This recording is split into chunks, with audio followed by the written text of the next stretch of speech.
Você sabia que o homem mais velho da Bíblia pode ser a chave para entender a paciência divina e o destino humano? Desvendaremos a controversa e quase esquecida história de Matusalém, que vai além do que você aprendeu na escola dominical. Imagine um mundo onde a longevidade poderia ser um sinal de algo mais misterioso e profundo do que apenas números no papel. Em apenas alguns minutos, revelaremos segredos escondidos na vida de Matusalém, que podem transformar completamente sua visão sobre fé e tempo. Fique conosco e descubra a verdade oculta que pode mudar sua perspectiva sobre a vida, a morte e o propósito eterno. Dentro das vastas histórias da Bíblia, a vida de um homem é frequentemente deixada de lado. Matusalém, o ser humano mais longevo mencionado na Bíblia. Imagine tudo o que ele teria visto, vivenciado e aprendido durante esses anos. A Bíblia menciona claramente: e foram todos os dias de Matusalém 969 anos, e morreu. Gênesis 5:27, versão King James. No entanto, há muitos mistérios em sua vida que muitos ignoram. Matusalém ocupa uma posição única na intricada árvore genealógica que se desdobra nos primeiros capítulos do Gênesis. Oriundo de uma linhagem marcada por extraordinária longevidade e encontros divinos, sua história une os mundos do homem e de Deus. Naquela época, as pessoas viviam centenas de anos, uma era diferente, quando a humanidade ainda estava intimamente conectada às suas origens e o mundo era mais novo e puro. Adão e Eva tiveram outros filhos e filhas após Caim e Abel, e com o crescimento de sua família surgiu o nascimento da própria civilização. A Bíblia relata: e viveu Adão, depois que gerou a Sete, 800 anos, e teve filhos e filhas. Gênesis 5:4. À medida que as gerações passavam, cada homem gerava filhos e lhes ensinava os caminhos da terra, como cultivar a terra, cuidar dos animais e como se conectar com Deus. É entre essas primeiras gerações que encontramos o pai de Matusalém, um homem chamado Enoque. Diferentemente de outros de sua época, que frequentemente se desviavam do caminho virtuoso, o pai de Matusalém, Enoque, tinha uma relação única e profunda com Deus. Seu pai era um profeta e um homem singular, pois nunca morreu. E viveu Enoque 65 anos e gerou a Matusalém. E andou Enoque com Deus, depois que gerou a Matusalém 300 anos, e gerou filhos e filhas. E foram todos os dias de Enoque 365 anos. E andou Enoque com Deus, e não apareceu mais, porque Deus o tomou. Gênesis 5:21-24, nova versão King James. Este versículo implica uma relação íntima entre Enoque e Deus. Portanto, Enoque vivia em uma família justa. Matusalém, abençoado com uma vida que quase alcançou 1 milênio, tornou-se avô de outra figura significativa da Bíblia: Noé. Em um mundo que estava se perdendo cada vez mais, Lameque viveu 182 anos e gerou um filho, e chamou seu nome de Noé. Gênesis 5:28-29, versão King James. Noé, como muitos sabem, foi escolhido por Deus para construir uma arca, garantindo a sobrevivência da humanidade durante o grande dilúvio. Em termos simples, Matusalém era filho de um homem que caminhou tão intimamente com Deus que não morreu da maneira usual. Ele era o avô do homem que construiu um enorme barco para salvar animais e humanos de um gigantesco dilúvio. A história desta família não é apenas de longevidade, mas de propósito e destino divinos. Matusalém viveu em uma época de maldade. Seu pai, Enoque, alertou o mundo sobre um evento que abalaria a terra. Vemos isso no Novo Testamento. Judas registrou uma declaração que Enoque, pai de Matusalém, havia falado. Judas 14:15. Enoque, o sétimo a partir de Adão, profetizou a respeito deles. Vejam, O Senhor vem com milhares e milhares de seus santos para julgar todos e convencer todos os ímpios de todas as obras ímpias que cometeram em sua impiedade e de todas as palavras insolentes que pecadores ímpios falaram contra ele. A mensagem era que Deus logo viria para julgar e tomaria medidas contra todas as formas de impiedade. Enoque, aos 65 anos, teve um filho, um menino. Deus lhe deu um nome que significava: quando ele morrer, acontecerá. Estou familiarizado com o funcionamento dos nomes em hebraico e na Bíblia. Os nomes na Bíblia não são apenas descritivos, eles também carregam autoridade. Por exemplo, o nome que Deus deu a Adão significava da terra, descrevendo sua origem. Nos relatos bíblicos, o nome de uma pessoa muitas vezes reflete seu papel, como Naval, cujo nome significa tolo e representa sua insensatez. Os nomes na Bíblia podem significar aspirações humanas, revelações divinas, ou servir como símbolos para representar profecias. Enoque recebeu um nome único e impressionante para o jovem. Quando ele morrer, acontecerá. Não em inglês, mas em língua semítica, é Matusalém. E Enoque sabia que quando seu filho morresse, Deus julgaria o mundo. Devido à paciência de Deus, Matusalém viveu mais do que qualquer outra pessoa já registrada.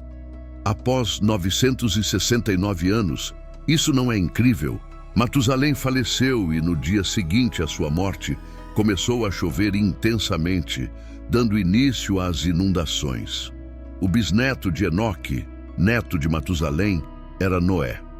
Matusalém não é apenas conhecido por sua notável longevidade, mas também pelo intrigante significado por trás de seu nome. A simbologia e o significado escritos na Bíblia fornecem pistas apontando para a profunda conexão entre a vida de Matusalém e um evento crucial na história humana. A época da morte de Matusalém tem uma importância significativa. Essa interligação de nome, destino e profecia oferece uma visão mais profunda do design intrincado das narrativas bíblicas, onde cada detalhe, até mesmo o nome, possui um significado profundo. Quando as idades dos patriarcas são comparadas, o ano do dilúvio coincide com o ano da morte de Matusalém. Há um equívoco comum de que Matusalém pereceu no dilúvio, o que não é verdade. Enoque, que criou Matusalém, andou com Deus, assim como Noé e seus 3 filhos, que passaram 120 anos construindo uma vasta arca coberta, de acordo com as especificações de Deus. Noé ouviu o sermão de Enoque sobre o julgamento vindouro e percebeu que o nome de Matusalém implicava que o julgamento viria logo após a morte desse patriarca. A longa vida de Matusalém nos fala sobre a rica misericórdia de Deus. A frase rico em misericórdia contrabalança a descrição da humanidade como rica em pecado. Um Deus misericordioso concebeu um plano para salvar e redimir criaturas pecaminosas. Misericórdia é compaixão ou perdão estendido a alguém que merece punição ou dano. A misericórdia é o perdão imerecido. A misericórdia é a única explicação para o grande sacrifício de Cristo em nosso favor.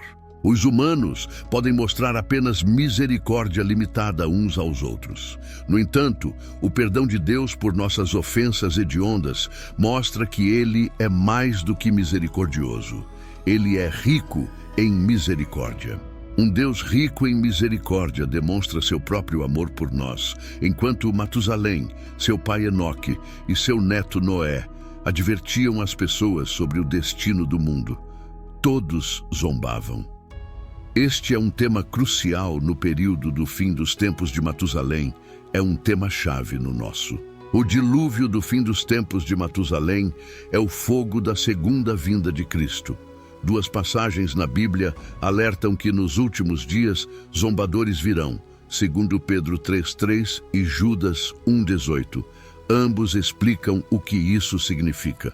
2 Pedro 3:3-4, Bíblia Amplificada, afirma: Antes de tudo, saibam que nos últimos dias, zombadores virão com suas zombarias, seguindo seus próprios desejos humanos e dizendo: onde está a promessa de sua vinda? Pois desde que os pais adormeceram, todas as coisas continuam como desde o início da criação. Não deve ser surpresa para os cristãos descobrir que existem aqueles que ridicularizam a ideia de que Jesus voltará no futuro. Pedro nos informou que haveria aqueles que riem de nós. Isso é a primeira coisa a saber.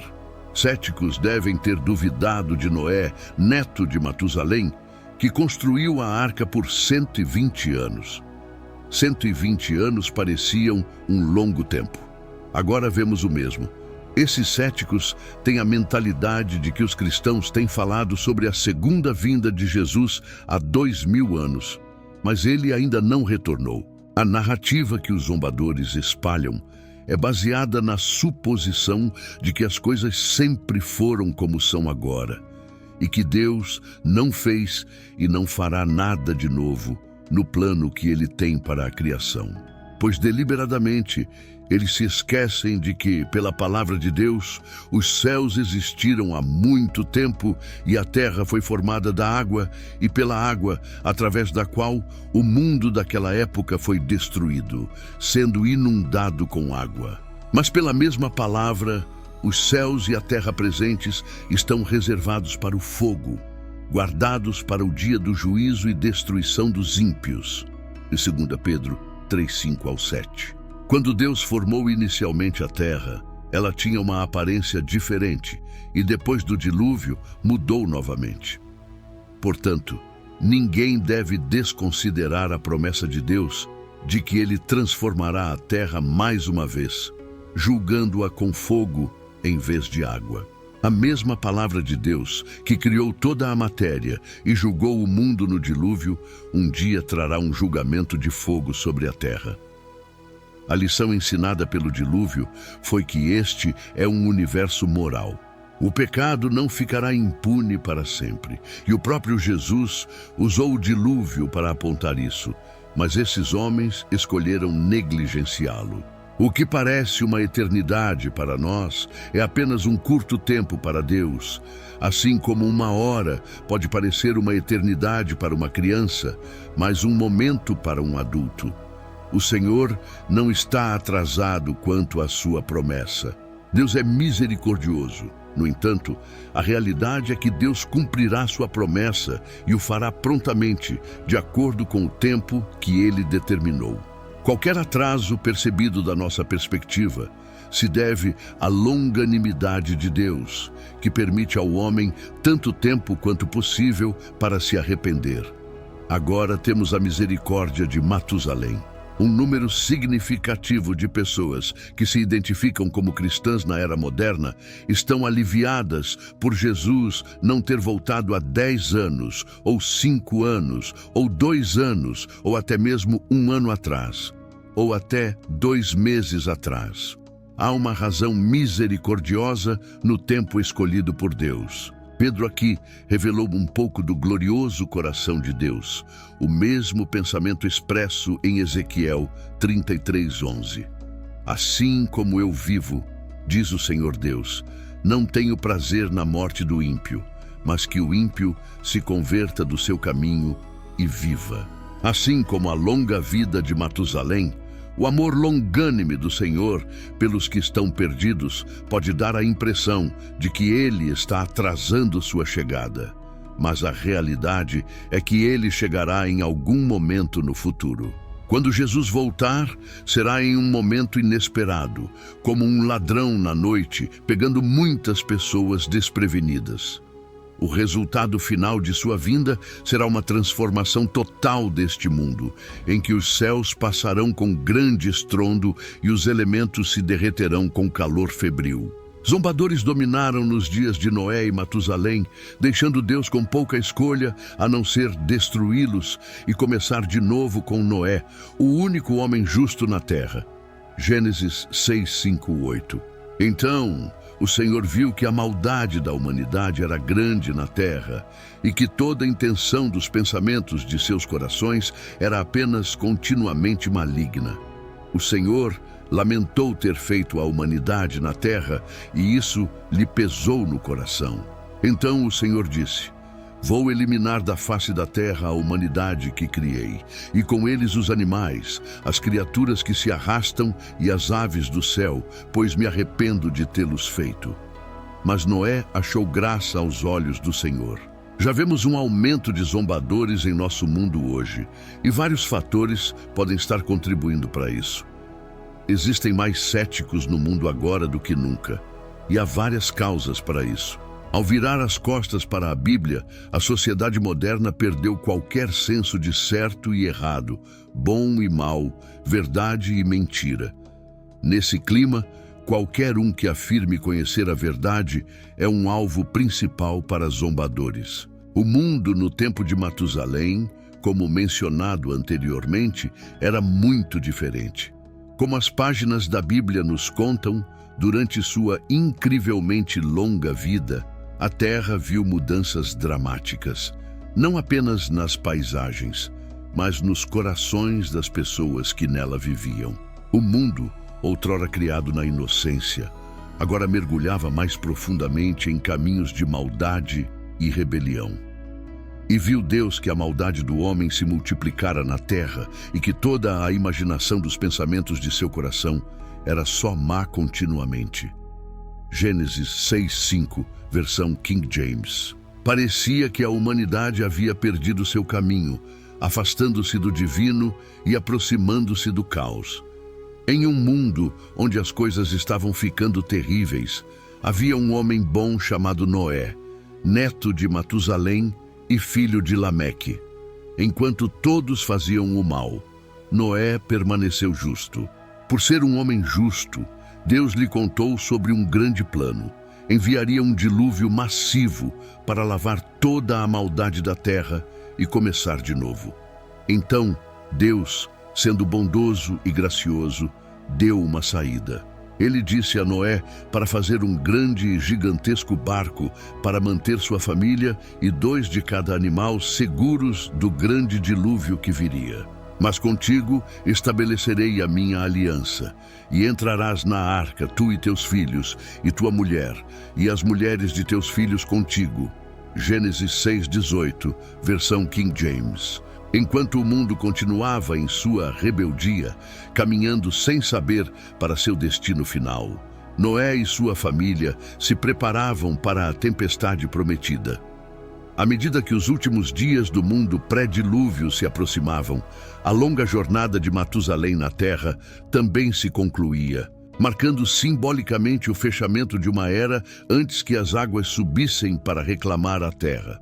Nos primeiros capítulos do Gênesis, especificamente em Gênesis 6:1 e 5, a Bíblia pinta um quadro do mundo antes do dilúvio. A Terra não era um lugar de paz ou bondade, mas estava cheia de pecado, violência e corrupção moral. Imagine um mundo onde as pessoas são consumidas por seus desejos, sempre procurando fazer o que querem, independentemente do custo para os outros. Honestidade, integridade e bondade não são virtudes celebradas ou mesmo compreendidas. Em vez disso, o engano e a manipulação dominam. Cada um busca apenas seus próprios interesses, e o tecido da sociedade é dilacerado pelo egoísmo e maldade. Em tal ambiente, as famílias não são santuários de amor e apoio, mas campos de batalha de engano e traição. Os vizinhos não cuidam uns dos outros, eles buscam explorar um ao outro. Os governos não são instituições de justiça, mas sistemas de opressão que sustentam o domínio dos poderosos sobre os fracos. Agora insira neste mundo caótico um desenvolvimento incomum, os nefilins. Os filhos de Deus viram que as filhas dos homens eram formosas e tomaram para si mulheres de todas as que escolheram. Gênesis 6:2, nova versão internacional. Esses filhos de Deus são frequentemente interpretados como anjos caídos, embora o termo seja um tanto ambíguo. Naqueles dias, havia gigantes na terra, e também depois, quando os filhos de Deus entraram as filhas dos homens e delas geraram filhos, Estes eram os valentes que houve na antiguidade, homens de fama. Gênesis 6, 4. Os nefilins eram especiais e não como pessoas comuns. Eram fortes e grandes, mas pioravam os problemas do mundo. Eram admirados, temidos e talvez até adorados, afastando as pessoas do verdadeiro Deus que os criou. Sua força os tornava objeto de fascínio, mas faziam parte de um mundo que se aprofundava no caos e no pecado. Foi nesse contexto que Deus viu a maldade da humanidade. Mas mesmo nesse capítulo sombrio da história humana, havia um lampejo de esperança. Um homem chamado Noé, que encontrou graça aos olhos do Senhor. Gênesis 6, 8. Matusalém viveu no tempo de Noé, o que significava que ele viveu nos tempos finais de seu mundo. Então, conhecer o mundo durante o tempo de Matusalém é conhecer o mundo durante o tempo de Noé. Como era o tempo de Noé? E assim como aconteceu nos dias de Noé, também será nos dias do Filho do Homem. As pessoas comiam, bebiam, casavam-se e eram dadas em casamento. Até o dia em que Noé entrou na arca e veio o dilúvio e destruiu a todos. O mesmo aconteceu nos dias de Ló. Comiam, bebiam, compravam, vendiam, plantavam e construíam. Mas no dia em que Ló saiu de Sodoma, choveu fogo e enxofre do céu e os destruiu a todos. Assim será no dia em que o Filho do Homem for revelado. Lucas 17, 26, 30, Bíblia Amplificada. Jesus usou o exemplo do tempo de Noé para explicar que o mundo estava seguindo com suas atividades diárias, como comer, beber e casar-se. Esse também era o tempo de Matusalém. Todos apenas continuavam com suas vidas. Estamos também nos tempos de Matusalém. O mundo segue em frente, mesmo estando nos últimos dias. Tudo continuava normal até que Noé e sua família entraram na arca, momento em que o dilúvio cataclísmico veio e destruiu todas as pessoas. Jesus não disse que tudo estaria bem ou que não haveria problemas. As condições antes do dilúvio e antes do julgamento de Sodoma e Gomorra eram terríveis, mas a maldade era aceita como usual e rotineira. A palavra traduzida como revelado é apocalipto, de onde vem nossa palavra moderna apocalipse. Mas a palavra grega antiga tem a ideia de revelar ou desvendar. Quando veio o dilúvio de Noé, pode-se imaginar pessoas tentando manter suas posses seguras enquanto pereciam em vão. Da mesma forma, se alguém está preparado para a vinda de Jesus, não estará preocupado com as coisas materiais deixadas para trás. O foco de seus corações não deve estar no que está na casa, mas no que está no céu. Chegará um tempo em que todas as suas oportunidades de obedecer a Deus terão acabado. Alguns indivíduos zombam da pregação e do ensino sobre o inferno ou qualquer julgamento iminente, percebendo-o como táticas de medo destinadas a assustar crianças e tolos. Somos sábios demais para acreditar nisso. Mais do que qualquer outro assunto, Jesus falou sobre o inferno. Considere os inúmeros exemplos de pessoas que tiveram a oportunidade de fazer a coisa certa e depois perderam essa oportunidade para sempre. O arrebatamento da igreja é o próximo evento na linha do tempo profética de Deus. É uma das grandes esperanças da fé cristã e envolta em mistério. Quando acontecerá, como será a experiência, o que a Bíblia ensina sobre o arrebatamento? Quando o Senhor retornar, descendo do céu, sua aparição e o erguer de seu povo para encontrá-lo no ar será visível para todo o mundo, um evento conhecido como o arrebatamento. Há um último aspecto dos últimos dias que Jesus aponta, e estava presente nas sociedades de Noé e Ló. Jesus menciona 8 atividades específicas: comer, beber, casar, dar-se em casamento, comprar, vender, construir e plantar. Não há nada intrinsecamente pecaminoso nessas atividades. Então qual era o problema? O problema era que estavam tão imersos nessas atividades que não reconheciam os dias em que estavam vivendo. Eu resumiria esse problema em uma palavra: materialismo. Eles estavam tão imersos no material que não tinham mais entendimento ou alerta para o espiritual e o eterno. O último aspecto dos dias de Noé e Ló, então, era o materialismo. Quanto materialismo há no mundo hoje? Eu diria que a civilização ocidental está praticamente inundada por ele e de maneira alguma está excluída da igreja. Muitos cristãos professos são tão materialistas em seus corações quanto os descrentes. Os dias de Noé, o relato paralelo em Lucas 17:26. Assim como foi nos dias de Noé, também será nos dias do Filho do Homem. Para compreender os dias antes do retorno de Jesus, precisamos descobrir como eram os dias de Noé. Para um relato desses dias, examinaremos o livro de Gênesis para os elementos essenciais. Já apresentamos os elementos malignos, evidentes nos dias de Noé e Ló, onde várias formas de mal eram predominantes.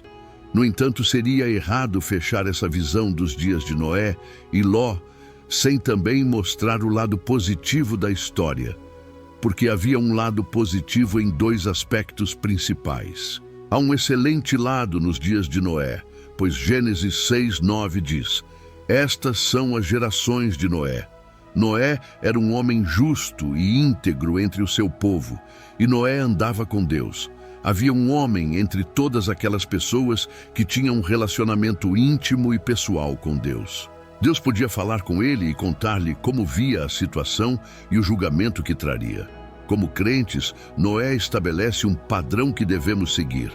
Noé e sua família foram os únicos sobreviventes dessa tragédia. Parece-me claro que apenas aqueles que vivem como Noé e sua família sobreviverão hoje. Noé não foi deixado na ignorância do que estava por vir.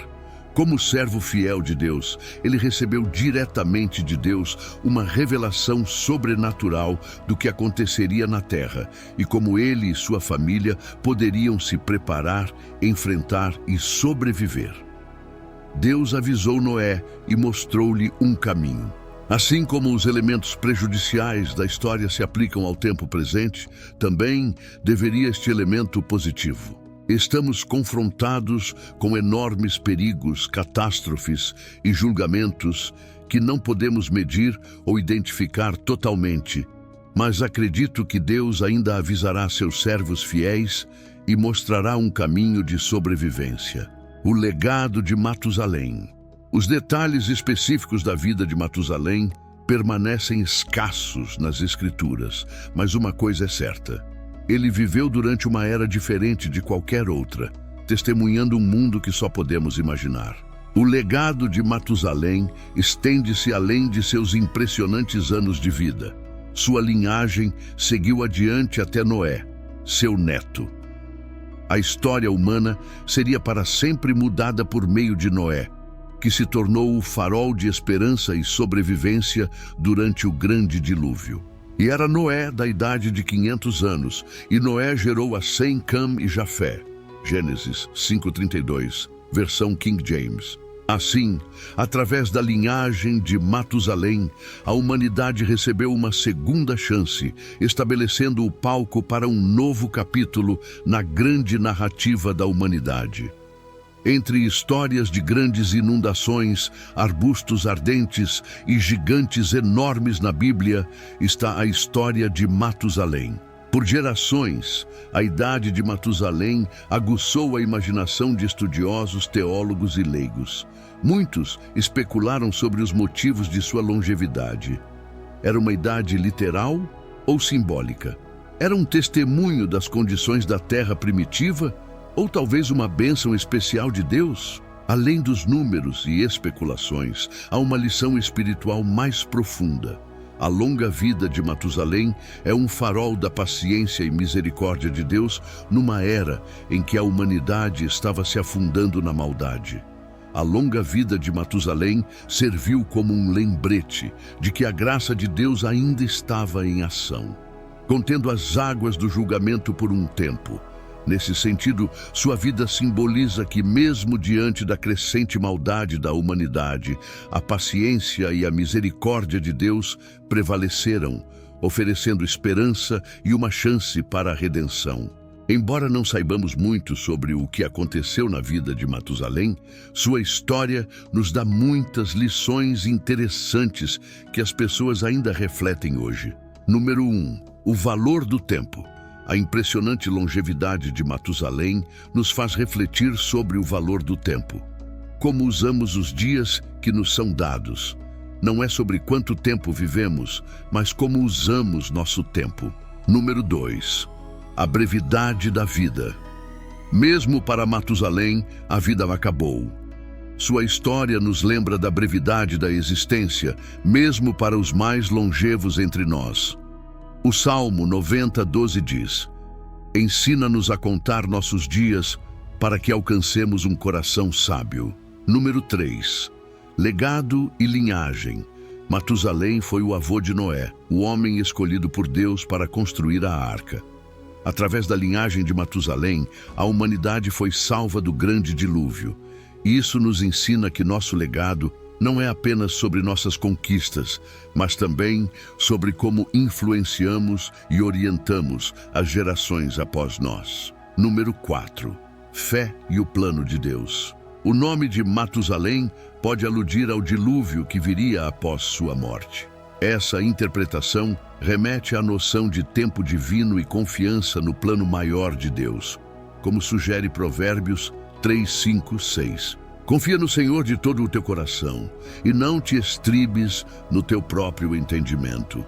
Reconhece-o em todos os teus caminhos e ele endireitará as tuas veredas. Número 5. O mistério da graça de Deus. Como mencionado anteriormente, Matusalém viveu numa época em que a maldade do homem era grande e ainda assim foi agraciado com longevidade. Sua vida serve como um testemunho do mistério da graça e misericórdia de Deus, um tema ecoado em Efésios 2:8-9. Porque pela graça sois salvos, mediante a fé, e isto não vem de vós, é dom de Deus, não de obras, para que ninguém se glorie. Oremos, Pai Celestial. Hoje estamos maravilhados com o grande quadro da vida, lembrados pela jornada de Matusalém, que se estende além do que a maioria de nós pode compreender. Seus 969 anos são um testemunho do seu grandioso desígnios e dos mistérios da vida. Senhor, assim como sustentaste Matusalém através de incontáveis amanheceres e entardeceres, pedimos que nos guies através de nossos dias, por mais que sejam. Ajude-nos a valorizar cada momento, a ver a beleza no efêmero e no eterno, e a compreender que nossas vidas, embora curtas em comparação, estão cheias de propósito. Lembre-nos da importância da paciência, do testemunho e da fé duradoura. Em cada respiração que tomamos, em cada desafio que enfrentamos, em cada alegria que celebramos, que a longevidade de Matusalém nos inspire a valorizar nosso tempo, aprofundar nossa fé e nos apoiar em seus braços eternos. Em seu nome precioso oramos. Amém. Acabamos de desvendar as camadas surpreendentes da história de Matusalém, revelando mistérios que desafiam o tempo e a fé. Mas isso é apenas a ponta do iceberg. Em nosso canal, cada vídeo é uma jornada para além do ordinário, explorando verdades escondidas que aguardam para transformar sua percepção da história, da fé e do mundo ao nosso redor. Não perca a chance de se aprofundar em mais segredos impressionantes e histórias inspiradoras. Se você ficou fascinado por Matusalém, imagine o que mais está à espera em nosso acervo de vídeos. Inscreva-se agora para não perder as incríveis descobertas que traremos a seguir. Curta e compartilhe este vídeo e junte-se a nós na conversa nos comentários. Você acha que há mais mistérios, como o de Matusalém, aguardando para serem desvendados? Sua interação ajuda a moldar nossa jornada em busca de conhecimento e inspiração. Compartilhe este vídeo e convide seus amigos para essa incrível jornada de descoberta. No nosso canal, cada clique abre um novo universo de possibilidades. Venha fazer parte dessa aventura. Descubra no primeiro comentário o nosso e-book exclusivo sobre como superar desafios e viver uma vida abundante que você precisa saber. Clique agora.